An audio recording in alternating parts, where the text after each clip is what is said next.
it's Tori, and I am here with my March wrap-up. So, I had a really good reading month, and I wasn't expecting to. Honestly, the first half of the month was looking pretty bad, but then chaos ensued, as you know, as I'm sure it ensued in many of your lives, and I ended up having a lot more time to read and feeling a lot more motivated to read. Even though I was falling into a reading slump, I was like motivated to keep myself from falling into a reading slump, if that made sense. Probably not, but I was motivated to read so that I didn't fall into a full-on reading slump, and successfully did it because I was very lucky with some of my reading choices. But without further ado, let's just get into my wrap-up. So the first book I completed this month was Spinning Silver by Naomi Novik, which I ended up giving a 4.25 out of 5 stars. Definitely really enjoyed it. This is a retelling of Rumpelstiltskin, and it was really good. It's told from 3 main perspectives as well as a few others. The first one, I gotta remember names, sorry if I look at the back. The first one is Miriam, who's the daughter of a Jewish moneylender in Russia. Her father kind of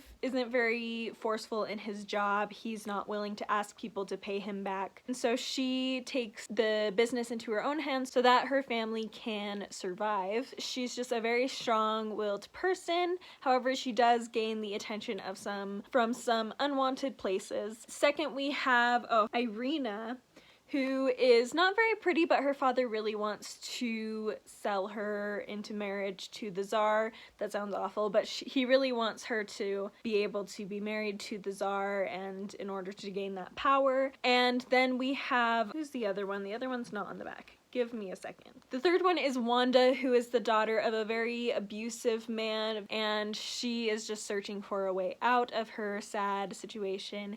And all 3 of these women, their stories end up getting intertwined, and it's a wonderful story. I think the best way to summarize my thoughts is by comparing it to Uprooted by Naomi Novik, which is a sort of Beauty and the Beast retelling. It's really a Polish fairy tale retelling, but it's similar in some ways to Beauty and the Beast. Anyway, I think I ended up liking the characters in Spinning Silver a little bit better even than Agnieszka, which is crazy because last year Agnieszka was one of my favorite characters of the year. Sorry if you hear any freaking out, my brothers are playing video games in the next room. But anyway, so I ended up actually liking these characters even more than I liked Agnieszka, which was a shock, but I really did, especially Miriam. I just connected with her. I think what it was she has qualities that I want to develop in myself, whereas Agnieszka has qualities I enjoy but are not necessarily something I want to develop in myself, if that makes sense. She's kind of a wild, free-spirited person, and while I like those qualities in characters, I'm one that I like the cunning, the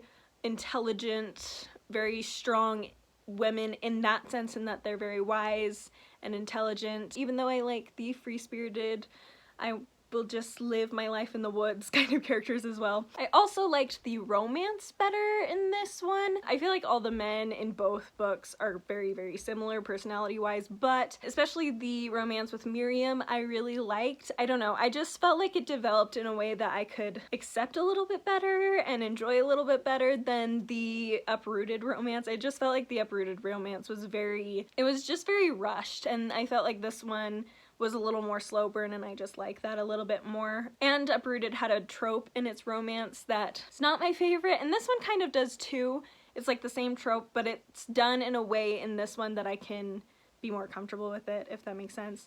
However, I would say that the plot of Uprooted I like a lot more than the plot of this. I enjoyed this one, but I just appreciated what was done a lot more in Uprooted. Just the plot twists and things and the world building was just done in a way that it really connected with me, whereas this didn't. And I think part of that is because of the multiple perspectives in this one. It just made it harder for the world to be built in a way that really grasped me, and I felt like the plot itself needed the multiple perspectives, but it did make it so there wasn't quite as much that went on in this as there was in Uprooted, it felt like. So that's why it's like a 4.25 stars, whereas Uprooted I gave 4.5 stars, just because I think I liked Uprooted slightly better because I loved Agnieszka still, and I loved the plot a lot more. In this one, I enjoyed the characters a lot, but the plot I was just kind of like, it was above average, but it wasn't like blow my mind amazing, if that makes sense. Next, I ended up picking a book that was probably my least favorite of the month, even though I did enjoy it. It was a very interesting read. It was just not my favorite. The rest were either like Spinning Silver close to 5 stars or 5 stars. So this was kind of my downer for the month, but that is Hester by Margaret Oliphant. This is a story following the Vernon family who run this big bank in this small country town that's very well respected. However,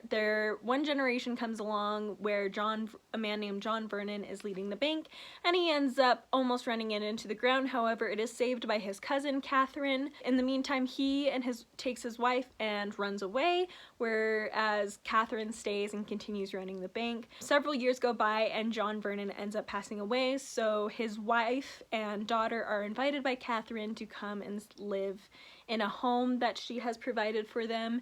And Hester, the daughter, knows nothing about the past. She knows nothing about what Catherine had to do and what her father had done. However, she ends up getting off on the wrong foot with Catherine. Catherine really doesn't like her or her mother because of what happened in the past, and Hester just finds herself not liking Catherine's attitudes towards them. Their relationship is just not great. However, as time goes on, Hester ends up gaining the attention of several suitors in town, and things go on from there. I ended up giving this, I think I put 3 stars on Goodreads. I would probably say more like a 2.5 at this point. It's one where I really enjoyed the characters, and I've thought a lot about each of them since they have a lot of depth to them, and there's a variety of different types of characters, and it's interesting to compare them and what their fates were at the end based on who they are. And it was very, very interesting I've definitely thought about it since then.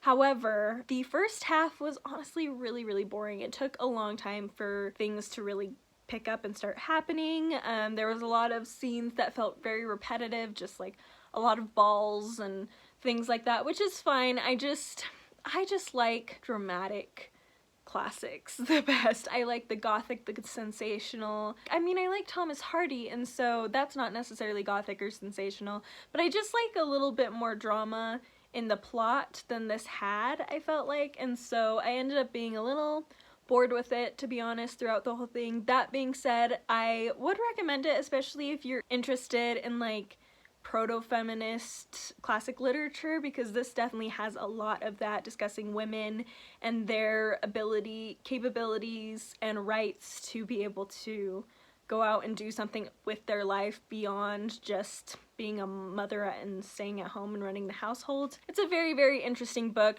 Not my favorite, but one I would recommend to people who are curious about it. Then I ended up finishing a book that is probably a new favorite classic of all time. I absolutely enjoyed it. Gave it 5 out of 5 stars, and that is The Age of Innocence by Edith Wharton. I absolutely loved this. I ended up picking it up because Lucy over on her channel, Lucy the Reader, mentioned it this past year as one that she fell in love with. She fell in love with Edith Wharton's writing, and I can definitely see why. This follows the story of Newland Archer, who has recently got engaged to May Ellen, this girl in town. However, he ends up meeting her cousin, Ellen Olenska, she's just very different from the society he's been in, and he finds himself drawn to her. It's just a wonderful, wonderful story. It just had a lot of things in the plot that caused me to think about it a lot afterwards. It's so vague, I know, but it was just so good. I also liked that it was a romance from the perspective of the male character.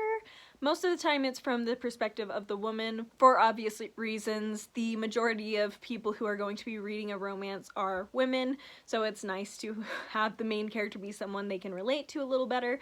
But I liked reading it from the perspective of the man, especially with the situation going on where he's engaged, but he's starting to be interested in this other woman and how that affects both relationships. Also, Ellen Olenska is already married. She's actually left her husband, and that's why she shows up in New York. and so there's a lot of scandal with that. And it also addresses the changing of society. This was written, I think, 1910s, 1920s. However, it's more like a historical fiction, so I think it takes place towards the end of the 1800s, and then it fast forwards in the last chapter to the present day, when she was writing this, and just discussing the huge changes in society over that time. And it was just so fascinating. I absolutely loved it. Definitely will be reading more from Edith Wharton soon. I would say this is a really good place to start with classics if you really like contemporary, because it definitely has a bit of a modern contemporary feel in a lot of ways. I wouldn't say romance nowadays, because it's not like a sweet, gooey, tender romance. It's a little more sophisticated than that, I would say, but it still has some of those aspects to it, so if you're into that. Also, this is one of very few American classics that I've read that I've really liked. Most of the American classics I've been like, they're either okay or I don't really like them. They're some of my least favorite books ever. There's just a few that I've liked. Little Women, obviously. I'm trying to think what other, I know there's another American classics I've read. I like The Scarlet Letter anyway, but this was just added to that list, and I'm so excited to have another American classic author that I can read more from. Next, I was in a position where I really needed something that was going to be easy to get through, I could get through quick, so I could feel like I was making progress reading-wise. Basically, the whole stay inside quarantine thing started right before my spring break. So I went home, and at first my school was kind of like, we'd like it if you would come back still, just in case, even though we're going online. So I was just planning to come back, didn't pack anything. But then at the end of spring break, they were like, actually, we'd encourage you to stay home if possible. And then I was like, well, I may as well go back and pack all my stuff so I can just stay here and not have to worry about it all anymore. So once I finished the Age of Innocence, that was the end of my spring break, and then that next week I was back at school, but I was packing and cleaning the apartment and doing school, and it was just very busy. Did not have time to read, to be honest. I had a little bit of time, but I was just so all over the place that it was hard for me to focus. So I just wanted something short that I could get through really quick, and I ended up listening to King Lear by William Shakespeare, which this one I also gave 5 out of 5 stars. It was so good. Definitely a new favorite Shakespeare. If you don't know anything about King Lear, this is a tragedy following a king, King Lear, who has 3 daughters, and he's about to retire, I guess, from being king, and he basically asks his daughters each how much they love him, and whoever gives the most satisfactory answer is going to receive the kingdom. The first 2 daughters are all over it. They're just explaining to him that he's the best father in the world and whatever, and the youngest, who is his favorite, who he's expecting to say this amazing answer just as like, I love you as much as it's my duty to love you. You mean a lot to me, but I'm not going to make this profound speech about how much I care about you because you're my father and of course I love you, basically is what she says. And so he ends up sending her away. She marries the King of France, and he splits his kingdom between his 2 older daughters. However, those older daughters are very cunning and awful and basically treat him horribly, and things go on from there. It's a very, very interesting story. I found each of the characters very, very fascinating. I actually just recently picked up, actually it's right here if you can see that, a retelling of King Lear from the perspective of the daughters, and I'm really excited to read it because I feel like this Shakespeare play will make a wonderful retelling. Like, I feel like there's so much you could play with in it.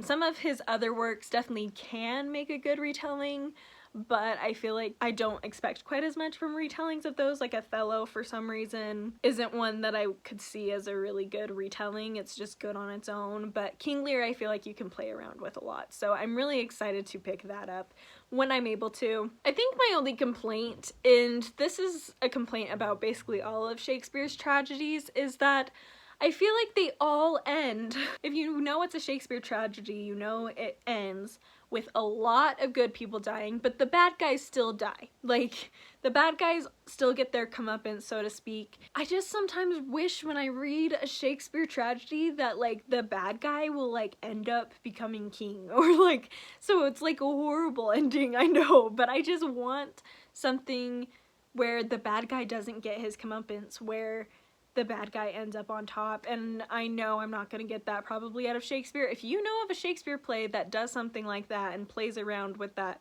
common Shakespeare tragedy ending, let me know, because I would be very curious to read it. But other than that, it was a wonderful play, definitely a new favorite of mine. And last, I actually was thinking that I was going to end with King Lear when I was reading through everything throughout the month. I was like, there's no way I'm gonna finish another book.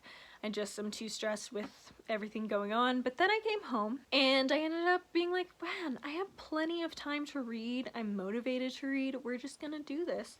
And so I ended up picking up and completing on the last day of the month Before We Were Yours by Lisa Wingate. I just realized I forgot to mention what Bookopoly challenges these were each for. So I think the only two, Spinning Silver wasn't for anything and King Lear wasn't for anything, but Hester I think I read for, oh my goodness, I could be totally wrong. I think it was a classic drama. I'm pretty sure, sorry if I'm wrong on that, but whatever. And then I read The Age of Innocence replaced North and South as my romance heavy read because it's a little shorter, got through it, and I just don't think I'm gonna make it to North and South in April, unfortunately. So that one replaced that. And then Before We Were Yours is a parent recommendation. This is a historical fiction that follows two timelines. One is present day, and it's this daughter of a senator whose grandmother has Alzheimer's. And she ends up running into this other old lady at a nursing home that seems to recognize her and knows her grandma.